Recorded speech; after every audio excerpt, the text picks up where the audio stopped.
bir kun o'rtog'imni domini tagida klinika ochilayotganini ko'rgan. Bu yerda ginekolog ingliz tilini biladigan odam kerak deb aytgan. Sen kelib ko'rchi, juda qiziqasan bepushtlik bilan. Chunki o'sha 10 yil ishlagan paytimda ham asosan shu shamollashga emas, bepushtlik bilan kelgan bemorlarni kistasi bo'lsa, shularni so'ldirib homilador bo'lishga yordam berardim. Keyin xo'p, mayli dedim, bordim. Uchrashib gaplashganimizda bu yerda o'qib, ta'lim olib magistraturaga ketgan Oybek Rustamov degan vrach bu yerda juftliklarga yordam berish uchun, ya'ni qiynalayotgan, homilador bo'lishga qiynalayotgan eko hali bizda reglamenti chiqmagan paytda o'sha klinikaga asos solganlar.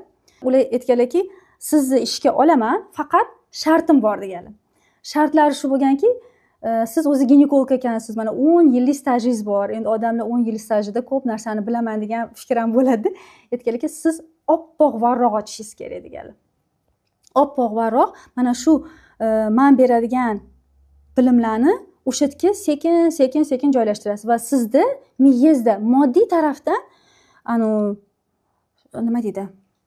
Xavotirlik, ya'ni voy men hozir kasal ko'rmasam nima qilaman, qanaqa bo'ladi degan fikr umuman chiqarib tashlab, men sizga oylik ham to'layman, lekin tashqaridan ginekologik kasal kelsa, siz ko'rmaysiz deganlar.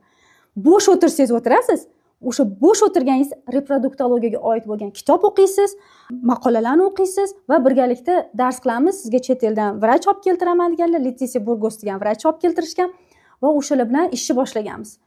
Bunda ko'proq men ota-onamni duosimi deb o'ylayman, chunki atrofimga har doim ustoz kelganda, ustoz juda ham muhim. Sizni ko'rmagan qirralaringizni oldindan o'sha boshi urilib u qirralarni ko'rib bo'lganda va o'sha Oybek Rustamov, Leticia Burgos menga qanaqadir poydevor deb bo'lgan, fundamentini tashkillashtirishdi. Bitta leksiyani 10 marta kirib ko'rganimni eslayman. Har safar kirganimda nimaga menga majburlatadilar bu AMG gormonini leksiyasini deydi. Mana yangi vrachlar keladi, Nilufar siz ham kirib o'qing deydi. Boshqa narsa qilsam bo'lmaydimi? Deyman ichimdan. Lekin ustimda yo'q, shartnoma qilingan. Men borib kirib vaholanki har kirgan Qur'on o'qiganingizda har bitta oyatda 10 xil anaqa fikr xuddi shunaqa AMG gormonini necha marta kirgan, aytaman 10 marta dami, lekin balki undan ham ko'p kirgan bo'lishi mumkin o'sha leksiyaga. Lekin hozirda ham bir narsalar uchqunlar keladi. AMG gormon o'qiganda o'sha leksiya esimga keladi-da. Bu narsa taktikalari ham yoqqan. Ustozimning taktikalari nima bo'lgan? Hammasini o'chirasiz, men bilmayman degan saviyaga olib tushganlar. Toki uchirmagunlaricha ham bo'ldi, mana ketayotganda 2 yil Leticia bilan ishlagan bo'lsam, ketayotganda bo'ldi, sen haqiqatdan reproduktologiya sohasida mutaxassissan deganlarda ham ko'z yosh, yo'q, hali bilmayman shekilli. Yo'q, bo'ldi, mana men berdim deb ketganlar. Chet elda emas, ko'proq O'zbekistonning o'zida shunaqa sharoit qilib berishga imkoniyat bo'lganda, aytaman, bu mo'jiza-da. Ustozingiz bo'lishi alohida mo'jiza.